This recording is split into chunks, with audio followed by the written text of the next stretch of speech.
Mike McCool here. I'm in the Royal Examiner studio, and with me today is Bret Hrbek. Bret is a financial planner here in town, but today he's got his Rotary hat on.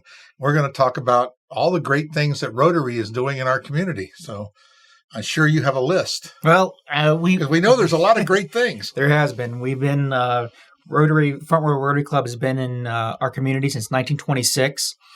And we predate the Chamber of Commerce, and we predate most of the other civic groups in town. We're there when the Skyline Drive was founded, and the bridges, and all the good first infrastructure that really brought Front Royal to what it is today. And we're still doing that. So I am privileged to be the current steward of our club as president. It's a big shoes to fill. There's been a lot of people behind you. There's a lot of great men and women who have been in that position already, and we have a great legacy in this community, and we continue to do that. I just wrote an email today to our members about how crisis is exactly when a Rotary Club shines, because we are people of action, and we are people that get out into the community to do the good work, and we have a motto of service above self that we strive to live by.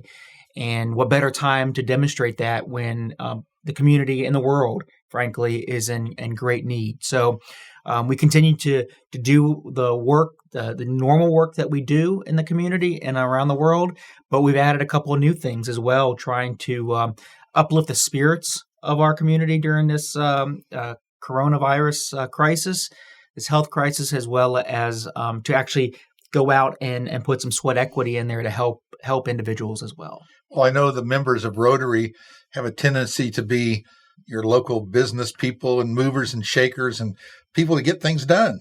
And so it just stands to reason that if you're a member of Rotary, you're a person that gets things done. And everyone that I know belongs to it is very active, and it's a commitment. I know it's a financial commitment as well as a time commitment to belong to Rotary. So hats off to those that do that. Thank you. Yes, there's so our club is one. Our club is the oldest club in the community, Rotary Club.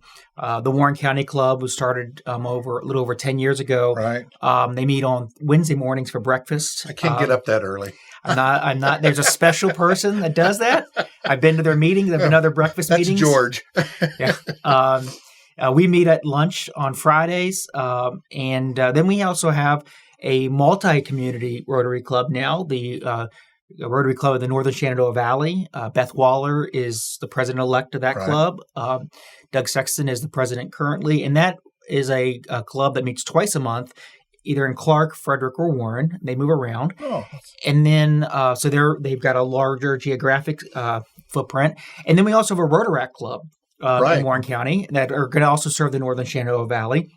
The Rotaract Club traditionally was a 18 to 30-year-old group, but Rotary and Rotaract has now lifted that age restriction. So we're not going to, there's no Rotary police at 30 years old are going to come and kick you out.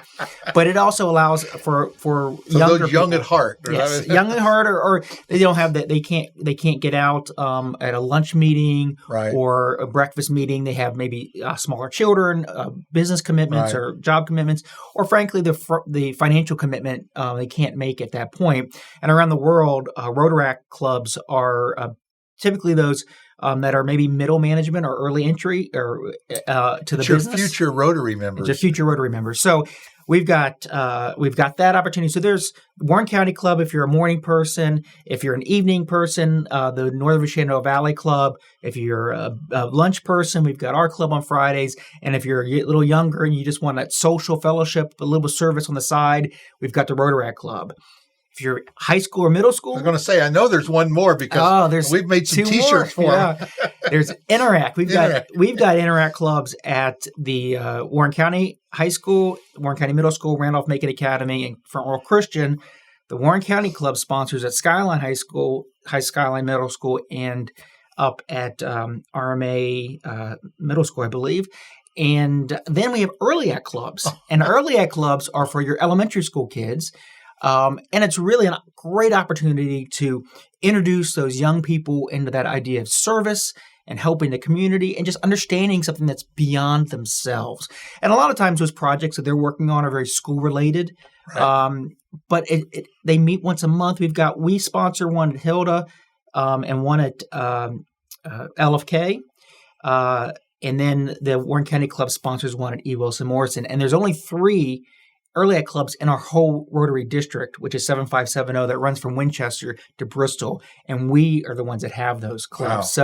We are really trying to make sure that Rotary, that the idea of Rotary is embedded into our young people from the elementary school to the middle school to high school, and then in our community at large. So to have somebody see Rotary and know and identify that with all the projects that we do, it's a proud moment. It's like cradle to grave. I'd be surprised you won't have some for not tweens, but toddlers. Well, I have to see. But I mean, can you really argue that it's really bad to start? No, it's not. To start young. It's start young. To get people. But you're right. It's an attitude that is missing, I think, in our schools, community, organizations. Sometimes that attitude of serving, and realize that Yep. So the big commandments. This is not a Rotary thing, but for me personally, one of the challenges we're seeing, Rotary, churches, synagogues, Kiwanis, all of them are United Ways, is the lack of participation and membership. Right. So we are struggling. We've been at 1.2 million members of Rotary International since I've been in the club, and I've been a member for almost 20 years. So I just think that civic organizations or mediating organizations like the Rotary and Kiwanis and United Ways and churches are so important to shape our civilization and to get things done. Otherwise, we're going to rely strictly on government to do those things, or we're going to fall into chaos. Right. So I think it's so important whether or not that you want to, if you believe in the value of Rotary, which is service above self, our avenues of service, our areas of focus. Those areas, that's great. If you are a lion, be a lion. If you're if you are Kiwanian and you have that passion, be a Kiwanian, or go to church and be involved with PTA or the Little League. Those are just so important to be a part of it and be a part of a lot of them. Right. I don't want to be identified as just a Rotarian. I want to be identified as a dad, a financial advisor, a Rotarian, a civic-minded community member, a former councilman, all these things, all the different hats that I'm wearing. And that's it shapes us. It shapes our community. It makes it a better place to live and a better place to raise our children. It does. It does. It's all about what I hate to say it. It's like takes a village, Well, and it really does. That doesn't mean that you take away from people's autonomy and the ownership of their life, but it really does. I mean, even in a business, I mean, as a businessman, you need a village because if you don't have anybody to sell goods and services to, well, what good is it? Exactly. You mentioned that about. It seems like we have a movement that everybody wants the government to take care of us. And you can see that in the elections, and you can see the people that are running, their country's pretty well split down the middle. You have conservatives, but you don't even just have liberals, you have ultra liberals, and a big movement on that of the government taking. We know how that works. It doesn't always. The government really relies on communities to take care of themselves. Yeah, the more local we can get those issues, the better. And their government obviously has a place for things to solve problems. Well, the government has no money in the Rotary Club. Does it? We are partners with many governmental organizations. But you don't get funded. We don't get funded. Right. No. You're all self-funded. We are. So the Rotary Foundation is in the endowment for Rotary International. And 90% of our club members are Paul Harris Fellows, which means they've given at least $1,000 to the Rotary Foundation. The Rotary Foundation provides grants that we're actually starting a grant working with a club in Africa on a water harvesting project. Right. So we'll be raising money. They're raising money. We're getting grant money from the Rotary Foundation. The Rotary Foundation gives grants to our district. So just recently, or this past year, we secured a grant for the Blue Ridge Educational Center. We provided a computer lab for them. We upgraded our computers, got them new desks. And that's a great project right there in our community where we're helping kids in need who are outside of the mainstream public school system and even the private school system have this need. And the educators there are already telling us how they're seeing improvement in those kids because of the visualization of that computer system and that software, and how they're able to just grasp the concepts even more quickly. Right. And that it makes you feel good that we are helping those kids directly in that regard. Well, and the psychological aspects, that kids don't feel left out. They know about computers. Yeah, I have access. So their peer groups talk about that. And I think that's important as well. So it's kind of the whole holistic movement there. So what kind of projects is Front Royal Rotary Club working on? Well, so this past year, our standard projects that we have almost every year, we've been involved as a sponsor for the Juvenile Diabetes Walk since it began in Front Royal. So we've been involved with that and sponsoring it, and that was in the fall. We have the Doc Smith Christmas baskets. Right. Which I've been involved with since I was about 5 or so. My mom's sorority used to do it, and then when I think my mom and my dad were the youngest members of the club of that group, they went to Anita Bryant, who was our president at the time, and said, my mom said, Anita, would the Rotary Club take over the Doc Smith project? I'll give you a chairman. It's my son. I've been doing it for 15 years. Yeah, you were voluntold. Yeah, I was voluntold. But that's a great project where we serve almost 150 families, households every year. And I know that's really appreciated too. And it's a phenomenal project that Doc Smith, who was the police chief back in like 1916 or so in Front Royal, he started that with his sisters, and we are now the custodian and stewards of that program, which is just a phenomenal way. And then we partnered with the social services department, where we're now doing coats for kids with Operation Warm. So we're providing almost 100 coats out to the kids in the community who might go without a coat during the cold winters. So that's a project we do. We do our road cleanup. Right now, we started in response to this crisis, this health crisis. We are offering. We have a team together that are willing to go to the grocery store and pharmacy to pick up the groceries and the prescriptions for homebound folks. I'm not limiting it to just senior citizens, but if you feel unsafe about going out, we're not at the point where we're ready to buy your groceries yet, right? And that may come. I don't know, but hopefully the crisis ends before that's necessary. But I know one of the people that took us up on that offer. She has her credit card on file at Walmart. She puts in her order, finds out the time that it's supposed to be picked up, contacts the person that I've assigned to that household, and they go and pick it up from that gives Walmart. them a big relief. Some people, like you say, just don't want to go out, or especially if they're elderly, or have a hard time just manipulating the process. Yes, so that's a project that are working on right now. Unfortunately, our golf tournament, which we did have to decide to cancel, it's postponed. Well, actually, we've decided, right now we've asked for a lot of support from the community. We're prepared to give back, but we've decided to cancel the golf tournament this year. But that is one that funds our scholarships. Right. Where this year's golf tournament was supposed to fund our scholarships for next year. So we'll have one of those no-show golf tournaments. Well, we might figure out something to do, but that's another thing. We were giving away over $10,000 in academic scholarships. That's one of our traditional May programs to 2 or 3 high school graduating seniors. We recognize one teacher with our Excellence in Education Awards from every one of our public schools that are nominated by their principals. We have our Student Athlete Award, where in recognition of John Marlowe's work, and then in memory of Heidi Moore, we give one to one boy and one to one girl. And last year, we adopted, and this will be the first time we do it, is to recognize our student artists. So we do a lot for our athletes, but we don't do enough for our art students. Right. So we'll be recognizing one student from Warren County High School and one student from Skyline High School. The Skyline High School award is named in recognition of Kim Crump, our previous president of our club, as well as the executive director of the Blue Ridge Arts Council. Big art advocate in our community. And then the Warren County Award is named after Betsy Blauvelt. Betsy was the founding executive director of Bret. 30 years as the music director at the United Methodist Church, former member and president of our club, Wayside Theater.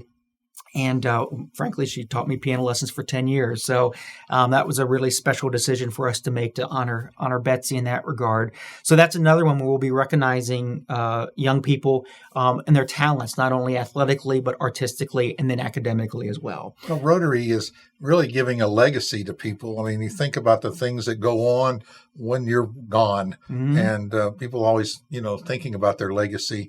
This Rotary activity is something that really, can do that. It's at Bob Melvitt. Dr. Melvitt is the chairman of our scholarship committee, and every year it's one of our favorite programs. When we do give the award, he will give us an update on. We've been doing that for almost 20 years now. And where are they today? Where are they today? And he'll pick 5 or 6, 8 kids. He'll call up, not kids any longer, they're adults.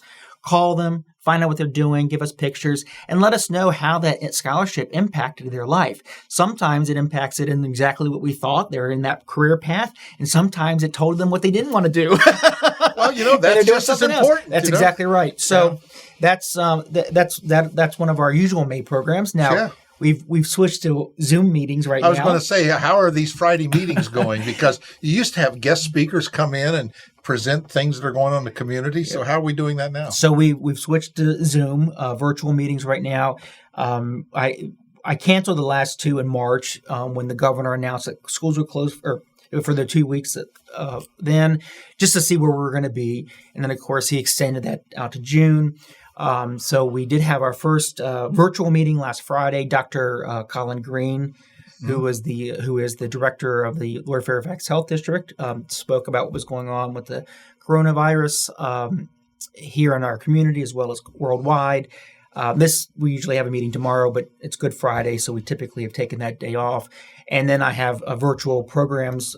Heather Clatterbuck as our program director, and her and I will be working to put together speakers that'll be coming on the Zoom calls. Well, and that is open to the public as well. If you just Front Row Rotary Club @gmail, and you can email that if you want the information. You can log in and you can be a visitor in our club meeting virtually, as well as coming to visit us when we get to come back together. So, physically. What's the website for people can check you out? FrontRowRotaryClub.org. Then on Facebook, we've got a great Facebook presence. By saying one of the things that we're trying to do to uplift spirits. Last year, our club spearheaded for the district and actually for the United States, the End Polio Now Tulips. So we partnered with a club in Holland and shipped over tulips. They are specifically bred, and they've gotten the name. The official name is End Polio Now, and we partnered with other district clubs as well as a couple other districts, and sold those boxes of tulips. And half of the proceeds went to the Rotary Foundation for End Polio Now, the Polio Plus. And those are blooming right now. So if you have, they're all over 81, up and down the whole district. So if you see these tulips, they're gorgeous. You know tulips. Where they came from. Huh? You know where they come. And send me a picture because we're posting on Facebook, and you can see. And it just how special it is that something that we did last fall is now coming out now during this depressing, sad time where we can see this idea of birth and regeneration and beauty. In an effort to destroy a virus. Right. And the last thing, we can continue on, but I do want to point out that so Rotary has been instrumental in the eradication of polio.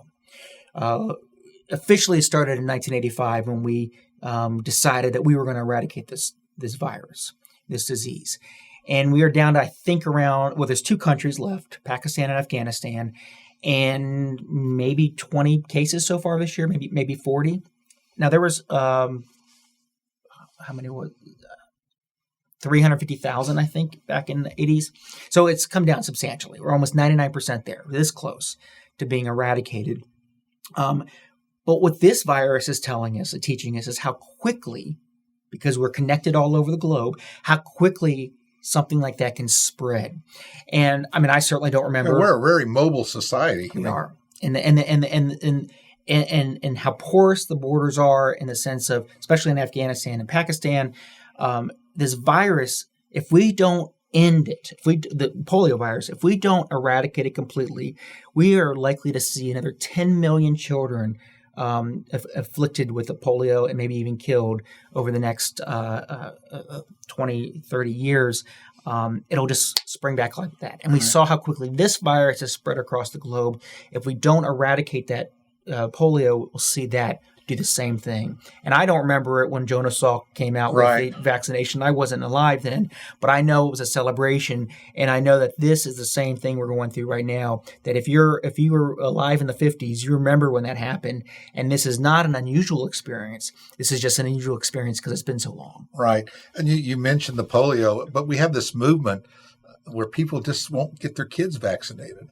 And they have their reasons and whatever that is, but it's going to be the same thing. If you don't vaccinate against smallpox, when it does, somebody has it from some of these countries that haven't really controlled it, you can get that just like that and go say with this COVID-19. Mm-hmm. I mean, hopefully there'll be a vaccine or at least a vaccination that can reduce it like we have for, we don't have cures for the common cold yet. We've had, but we do have treatments. And I think this will be the same way. I mean, all stops have been lit out on this one, it seems like, and they're doing things in a week that used to take a year. So, yeah, I mean, hopefully, and it's all by people like Rotarians that are pushing it. Yeah, I hope that we're going to learn some lessons that are going to be translated to other diseases. Because it's all interconnected. I mean, there's a lot of connections to it. But when you were talking about that, it dawned on me. I said, Rotary is it's worldwide, it's international. And when you're doing something and when you're dealing with these other clubs, there's that bond that you get when you're working with organizations, churches, but Rotarians, because it's just everywhere. Yeah, so I'm wearing my Rotary hat today, so I'll speak to that. But obviously, I'm a member of Zeta Beta Tau Fraternity. I'm a member of the Methodist Church. I've got a lot of those affiliations, but I didn't quite understand the impact of the global impact of Rotary until I went to India to actually give polio vaccinations. Not only am I there with Rotarians from around the United States who I did not know, and we all have different ways of running our clubs and different projects that we work on, so that was the sharing. But then to go and see what these Indian Rotarians were doing and they are living in a completely different environment than we are. Culture's totally different. Rotary in India, Rotary and other places in the world, it's completely different than the Rotary here in the United States. We all still have that mission of service above self, and we are still people of action, but we have different priorities, different cultures blend in. And the number of females that we have in the United States versus other countries is completely different because we are obviously a much more accepting in that regard. So some people might disagree with that, but we still are more. Well, if you want something to get done, you give it to the women members, and they get it done. That's true. They drag the men along. We know how it works. Yeah, we have some, and Frank, we have great members, period. But we have a lot of females. We have a lot of young people now in our club. Our club is not an old stuffy club that the stereotype might be. We have a lot of young people. Our median age is dropping dramatically, and that's because I think people see what we're out there doing. People want to be involved in they want to get things done, and they will migrate to an organization that gets stuff done. And people aren't want to join. They're joining because they want to do something. They want to be a part of it. Yeah, they want to make an impact, and that's what we do. Well, let's talk real quick, or maybe end on. You mentioned about service above self, but what's this four-way? Go over some of these things that Rotarians really think, say, or do. Think, say, or do, because it's important. I think it really sets the tone on what a Rotarian really is. So why don't back you go over that? During the Depression, the Rotary International adopted the four-way test. The things we think, say, or do: first, is it the truth? Second, is it fair to all concerned? Third, will it build goodwill and better friendships? And fourth, is it beneficial to all concerned? Now, that is just like anything else that we do in life. It's an aspirational statement. It's something that we strive to do within our business and our family and our private life and our social life, all of those things. And but everybody doesn't live up to that. Right. And sometimes it's because we're humans and we are not perfect, and that is to do that is striving for perfection. Sometimes it's because they shouldn't be in Rotary, and Right.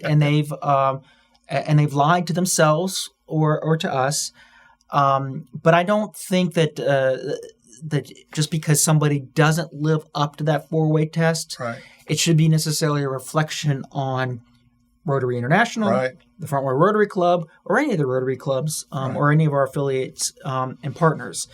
It's kind of like, the WWJD, what would Jesus do? It's kind of like the same, if you ask yourself these 4-way or ask this test, it gives you the answer. Yes. You don't have to know whether it's right or wrong. Just ask the question. Yeah. But just like anything else, it is an aspirational statement of saying, this is what we believe, and this is what this is the test that I want to run my life by.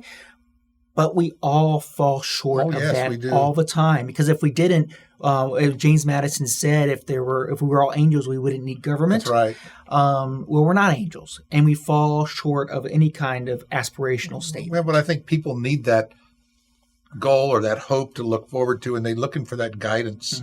And that's a good thing to have, a creed to live by. And I would rather be a member of an organization that said, this is what we're striving to be. This is, as Martin Luther King said, that the Declaration of Independence was it was an aspirational document, and we fell short of it. But this is what we wanted to do. This is what we want to be. This is what we want to be reflected in the community. We want our members to strive to be this. But we also know that this is not always going to be how life works out. Right.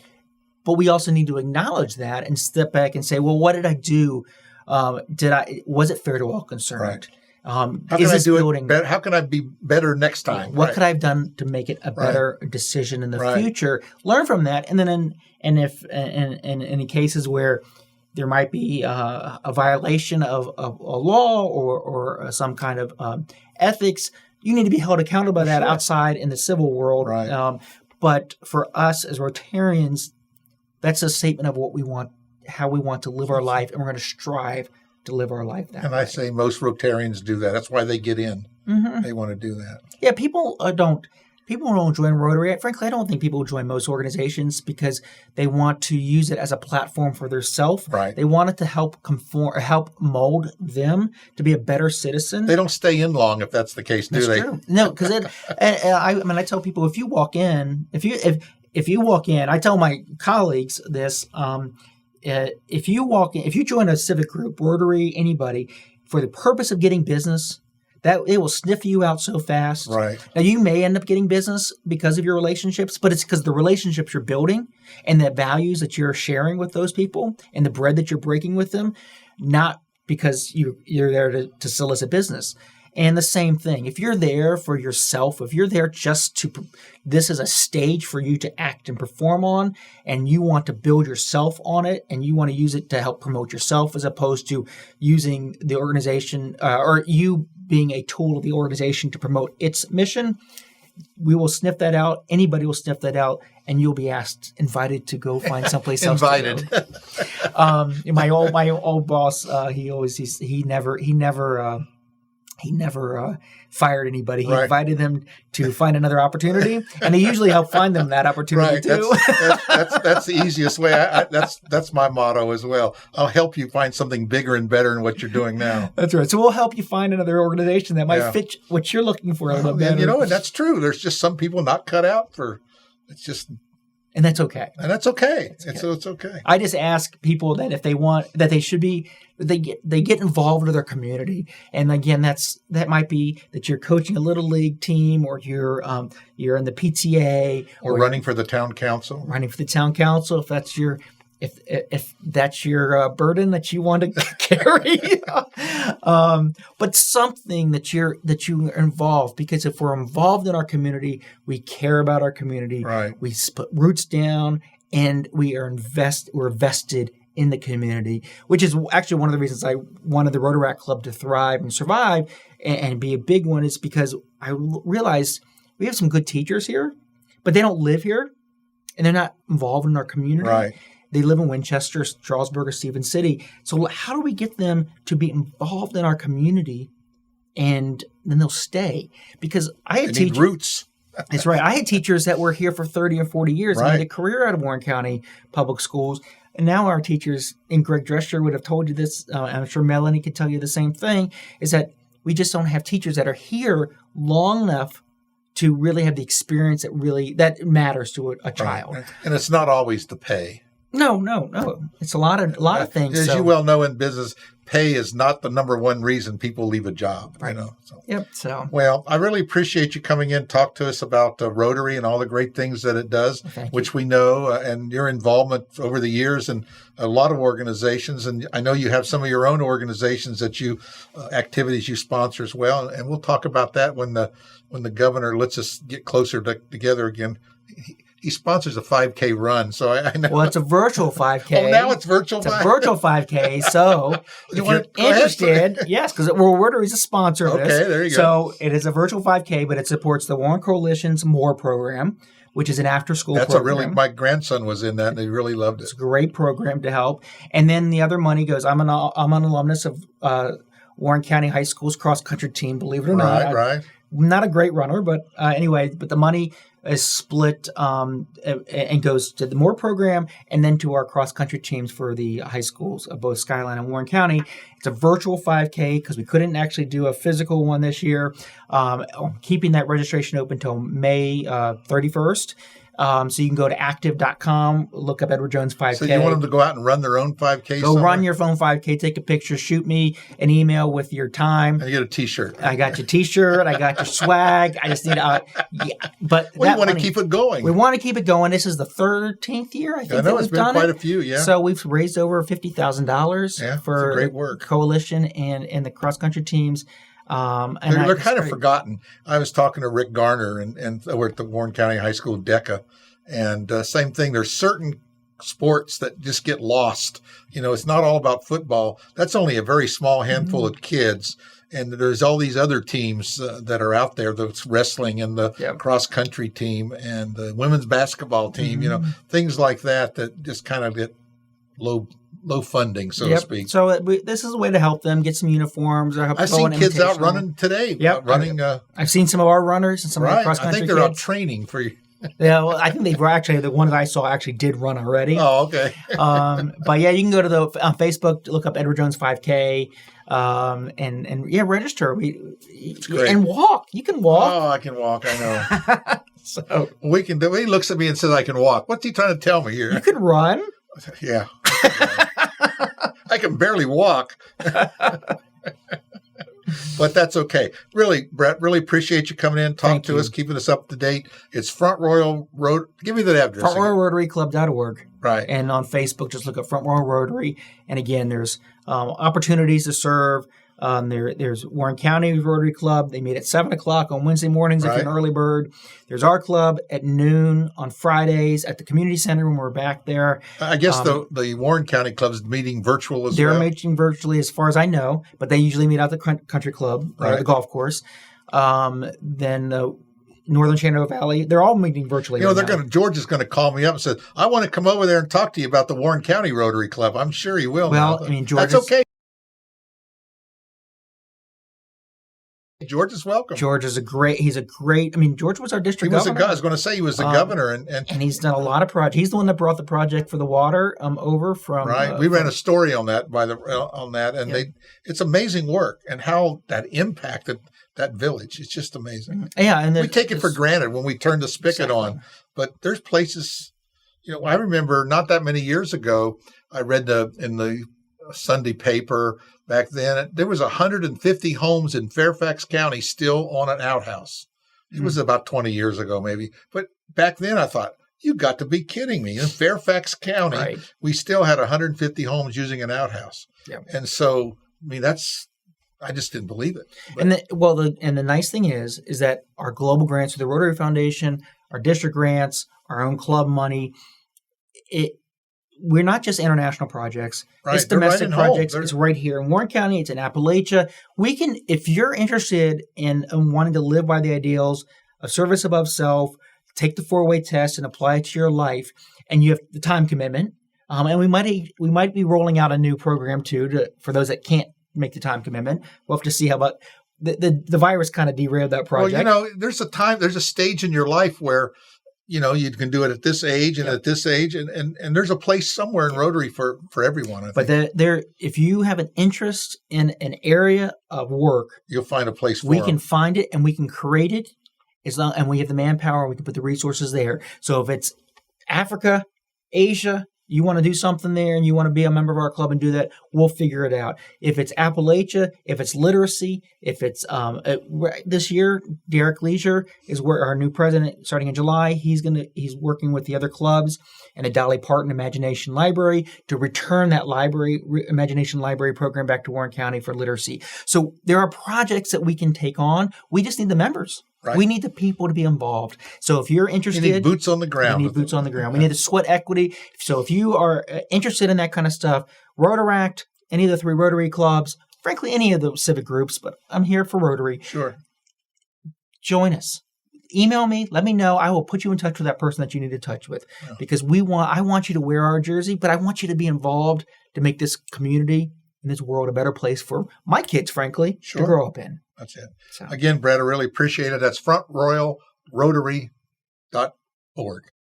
Yes. Or is it Rotary Club? I think it's Rotary Club. Well, look it up. Actually, Google it. You'll find it. No, it's frontroyalrotary.org. We got our cheat sheet here. Yeah. Frontroyalrotary.org. Isn't that terrible? That's right. So. But it's a great organization. Please take a look at their website, frontroyalrotary.org. Again, thanks again, Bret. Thank you. Appreciate it. Mm-hmm.